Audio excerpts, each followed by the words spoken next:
الحمد للہ رب العالمین والصلاة والسلام علی سید الانبیاء والمرسلین اما بعد فاعوذ باللہ من الشیطان الرجیم بسم اللہ الرحمن الرحیم فلما بلغ معه السعی قال یا بنی انی اری فی المنام انی اذبحک فانظر ماذا تری قال یا ابت افعل ما تؤمر ستجدنی ان شاء اللہ من الصابرین فلما اسلما وتلہ للجبین ونادیناہ ان یا ابراہیم قد صدقت الرؤیا انا کذلک نجزی المحسنین ان ھذا لہو البلاء المبین وفدیناہ بذبح عظیم وترکنا علیہ فی الآخرین سلام علی ابراہیم کذالک نجزی المحسنین انہ من عبادنا المؤمنین صدق اللہ مولانا العظیم وصدق رسولہ النبی الامی الکریم ونحن علی ذلک من الشاہدین والشاکرین والحمد للہ رب العالمین۔ معزز حاضرین و ناظرین و سامعین، اللہ رب العزت نے خصوصی لطف و کرم اور فضل و احسان فرمایا کہ اس نے ہمیں ایمان کی حالت میں حج کا مہینہ ایک مرتبہ پھر ہمیں عطا فرمایا اور اس کے ایام جو اس کی رحمتوں، برکتوں، کرم نوازیوں اور اس کے احسانات کے اتنے مظہر ہیں، اتنی خیرات اس نے ان ایام میں رکھی کہ مالک الملک کی بارگاہ میں آنے والا ان ایام میں کبھی محروم نہیں رہتا۔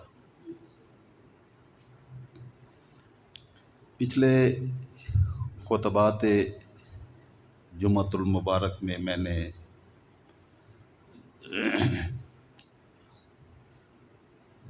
ابو الانبیاء جد الانبیاء سیدنا ابراہیم خلیل اللہ کی ان آزمائشوں کا تذکرہ کیا جن آزمائشوں میں رب ذوالجلال نے آپ کو آزمایا اور مالک الملک نے اپنی کرم نوازیوں سے ان ساری آزمائشوں میں سرخرو فرمایا اور تمام انسانیت کی امامت کا تاج ان کے سر پر سجایا۔ ان آزمائشوں کا تذکرہ کیا تھا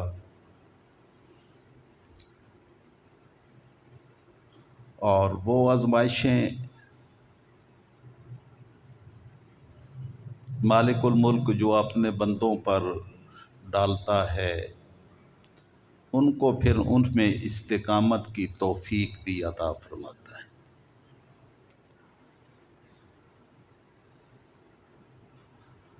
تنہا ابراہیم خلیل اللہ اپنے رب کی عظمتوں اور کبریائیوں کا جھنڈا لے کر ساری دنیا کے سامنے ڈٹ جاتے ہیں اور اس کے نام کی خاطر اور اس کے نام کی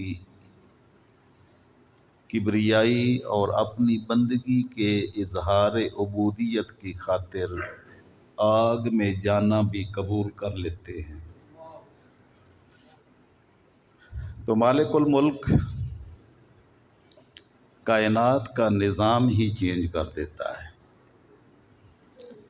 اور اپنوں کی خاطر اور اپنوں کی دنیا کے سامنے استقامت کو ظاہر کرنے کی خاطر ایسی ایسی آزمائشوں میں ڈالتا ہے کہ دنیا کو سبق ملتا ہے کہ بندے اور اس کے معبود کا تعلق کیا ہے، اور بندہ اپنے رب کی رضا کی خاطر کیا کچھ کرنے کا پابند ہے۔ لیکن وہ بے نیاز جب اپنے بندوں کی بندگی دیکھتا ہے تو ان کو ضائع نہیں ہونے دیتا، بلکہ ان کی خاطر کائنات کا نظام بھی چینج کر دیتا ہے۔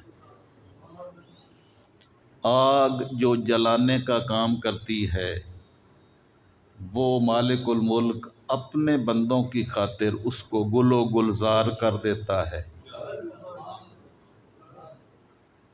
اور دنیا کو دکھاتا ہے کہ جو تعلق ہمارے ساتھ جوڑتے ہیں ہم ان کو اس طرح اپنی حفاظت کے حصار میں لے لیتے ہیں کہ ساری دنیا کفر مل کر بھی ان کا بال بیکا نہیں کر سکتی۔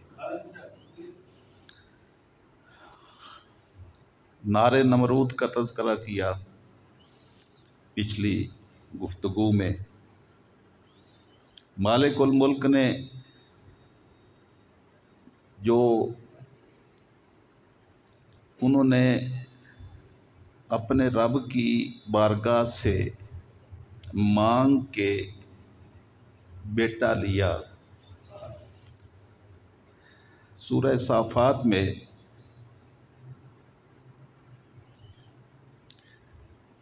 یہ میں نے ابھی چند آیات مبارکہ ان کی تلاوت کی۔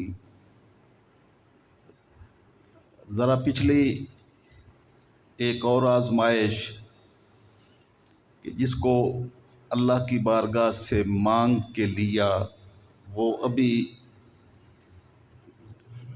ماں کی گود میں تھا، تو رب ذوالجلال نے حکم فرمایا کہ اس کو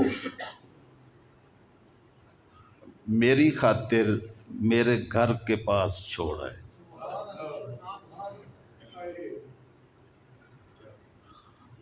اب اپنی آل اولاد کو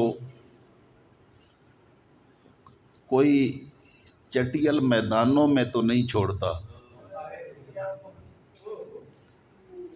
ہر کوئی اپنی ذریت اور آل اولاد کی خوشیوں، راحتوں اور سکون کے بارے میں سوچتا ہے۔ ہم اپنی اولادوں کے مستقبل کے لیے کیا کیا سوچتے، کیا کیا پلان بناتے، کیا کیا خرچ کرتے، کیا کیا کوششیں کرتے ہیں۔ لیکن مالک الملک نے ابراہیم خلیل اللہ کو حکم فرمایا کہ اس ننھے فرزند جس کے چہرے کو دیکھ کر چاند بھی شرما جائے، اس کو چٹیل وادی میں میرے گھر کے پاس چھوڑو۔ تو شام سے آپ چلتے ہیں اور مکہ مکرمہ کی سرزمین پر تشریف لاتے ہیں، وہاں اپنی اہلیہ سیدہ ہاجرہ اور سیدنا اسماعیل علیہ السلام کو چھوڑ کے اللہ کے حکم کی تعمیل میں واپس جاتے ہیں۔ وہاں نہ کوئی بندہ ہے، نہ کوئی گھر ہے، نہ کوئی آبادی کا نشان ہے، نہ پانی ہے، نہ سبزہ ہے، نہ کوئی کھانے کی شے ہے، نہ کوئی پینے کی شے ہے۔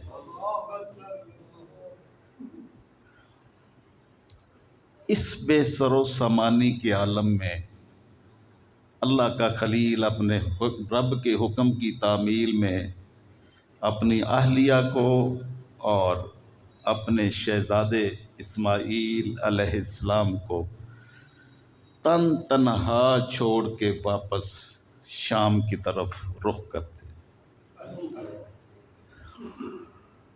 کیا آزمائش ہے! مالک بھی اپنے بندوں کو کیا آزماتا ہے، اور جو ان آزمائشوں کو پورا کرتا ہے تو مالک الملک پھر ان کی ایڑیوں کے رگڑنے سے زمزم جاری کرتا ہے۔ نعرہ تکبیر، اللہ اکبر، نعرہ رسالت۔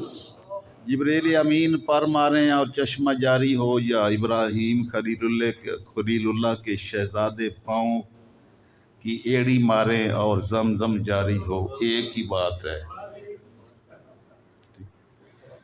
اور وہ زمزم پھوٹے جو پوری دنیا پہ ہر بندے کی یہ خواہش اور تمنا ہو کہ کاش ایک گھونٹ مجھے بھی میسر آ جائے، اور آقا علیہ السلام فرمائیں کہ یہ پانی کا ایک گھونٹ جس نیت کی خاطر پیا جائے وہ نیت پائے تکمیل تک پہنچے گی۔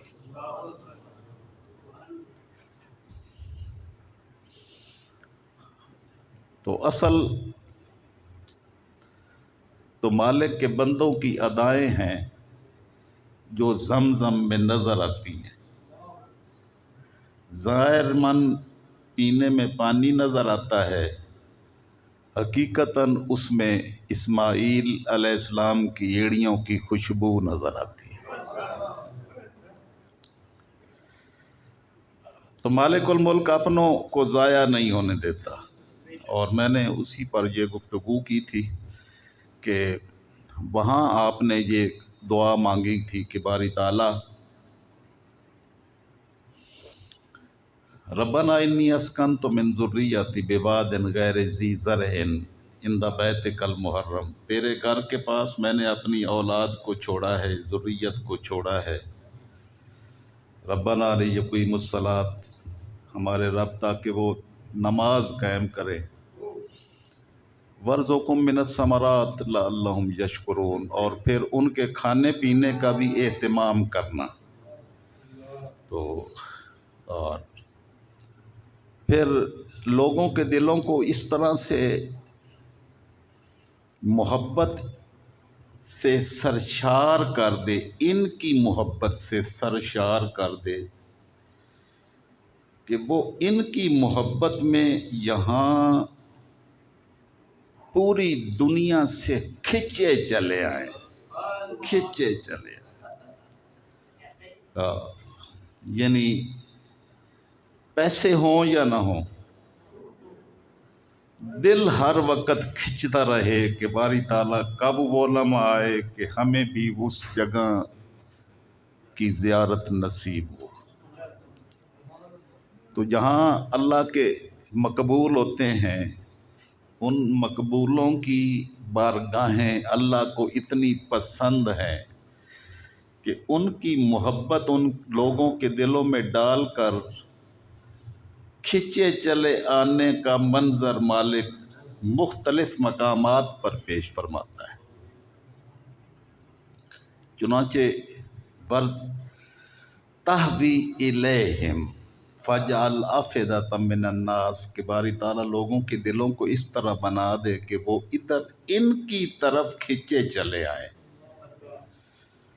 بیت اللہ شریف تو نظر بھی نہیں آ رہا تھا، لیکن ابراہیم خلیل اللہ کی نگاہیں ان بنیادوں کو بھی دیکھ رہی تھی جہاں اللہ کا گھر موجود تھا۔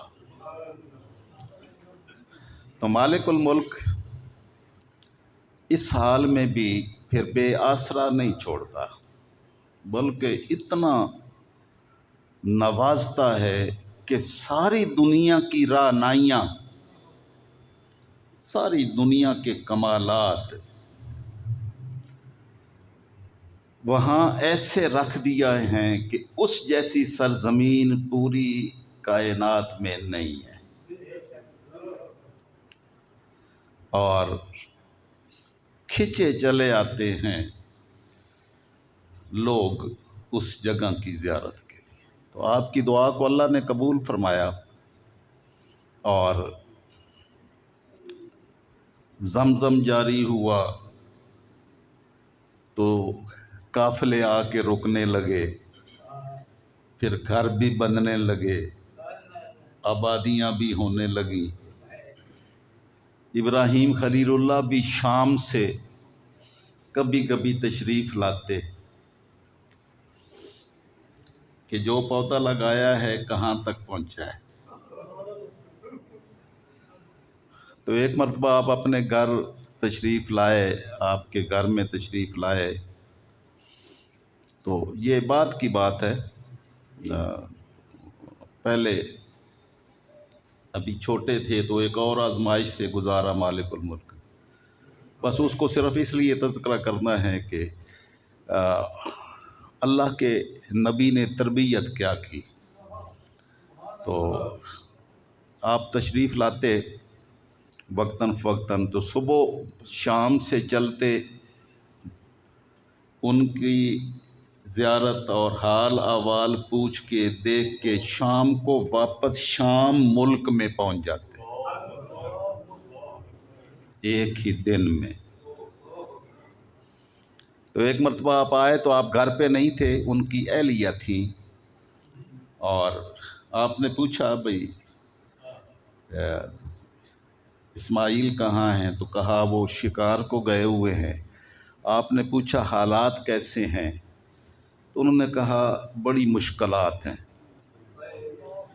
بس یہ جملہ آپ نے سنا، مشکلات ہیں، تو آپ نے فرمایا وہ آئیں تو ان کو یہ پیغام دینا، غیر عتبۃ الباب،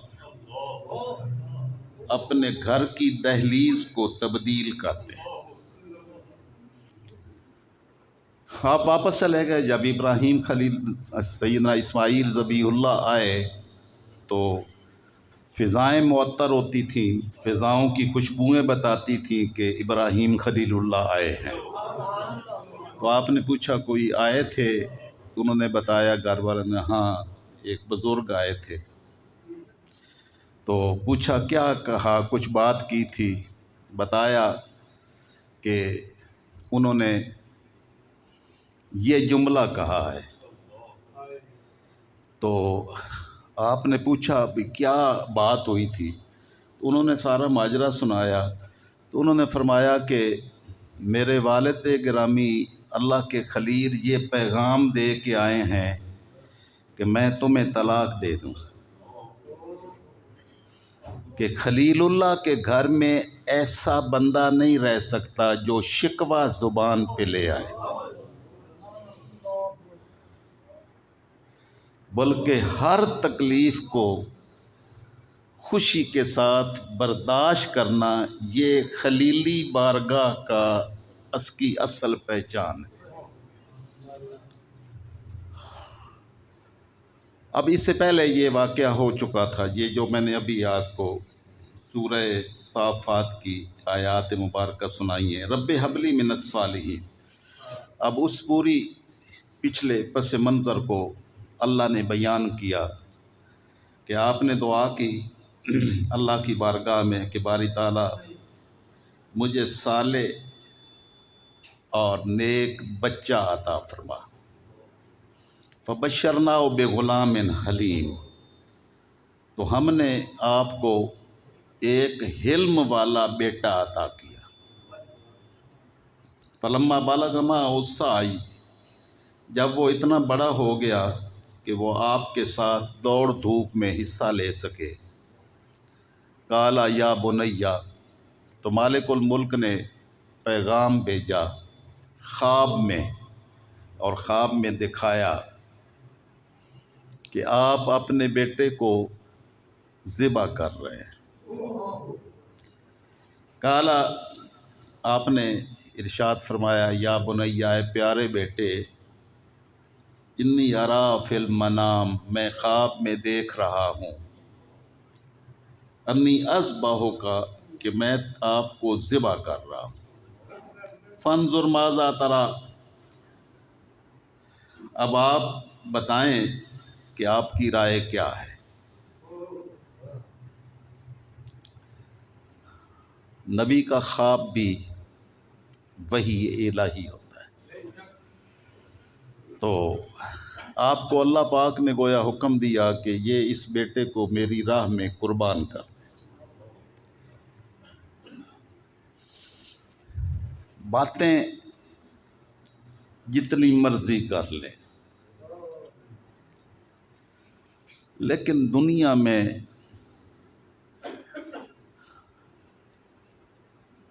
اللہ کا نبی ہی اور آپ کے خاندان ہی بیٹے ذبح کروا سکتے ہیں اس کے نام پر، اور پھر جو ان کی اتباع میں اس حد تک چلے جائیں کہ حسن و حسین کو قربان کرنے کے لیے بھی تیار ہو جائیں، تو یہ ابراہیم خلیل اللہ والی سنت ہے۔ تو یہ آزمائشیں ہیں جو مالک الملک اپنے بندوں پر ڈالتا ہے۔ تو جب بیٹے سے بات کی تو ابراہیم علیہ السلام کی تربیت میں تربیت پانے والے سمجھ گئے کہ اللہ کی رضا اور اس کی منشا یہ ہے کہ میں یہ اپنی جان اس کے نام پر قربان کر دوں۔ تو آپ نے جواب دیا، یا ابت افعل ما تؤمر ستجدنی انشاءاللہ من الصابرین، ابا جان جو آپ کو حکم دیا گیا ہے وہ کر گزریں، اس میں سوچنے والی کون سی بات ہے؟ جو حکم دیا گیا اس کو پورا کریں۔ ستجدنی انشاءاللہ، آپ انشاءاللہ اگر میرے اللہ نے چاہا تو مجھے آپ صابروں میں سے پائیں گے، صبر کرنے والے، کہ میں اپنی جان قربان کروں۔ اب یہ آپ نے ابراہیم خلیل اللہ نے اس لیے نہیں پوچھا تھا کہ اگر آپ کی مرضی ہو تو قربان کر دوں اور مرضی نہ ہو تو رہنے دوں،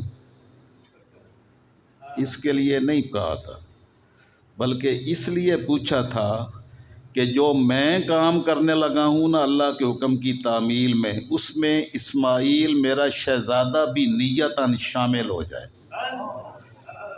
کہ یہ صرف بات میری نہ رہے، میرا اسماعیل بھی شامل ہو جائے۔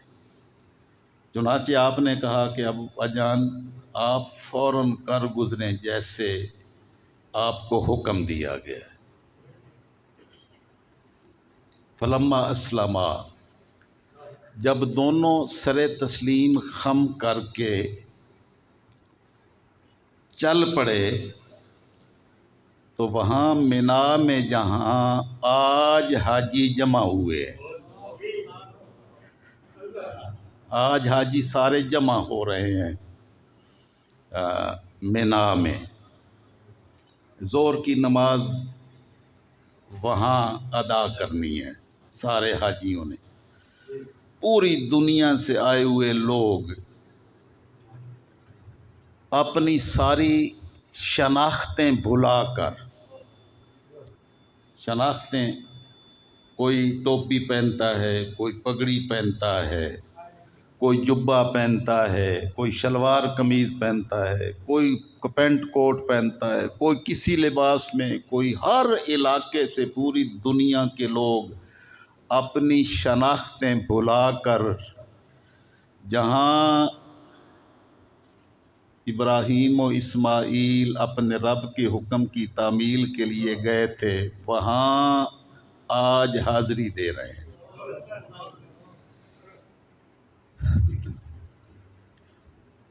تو سیدنا اسماعیل اور سیدنا ابراہیم خلیل دونوں نے سر تسلیم خم کر لیا۔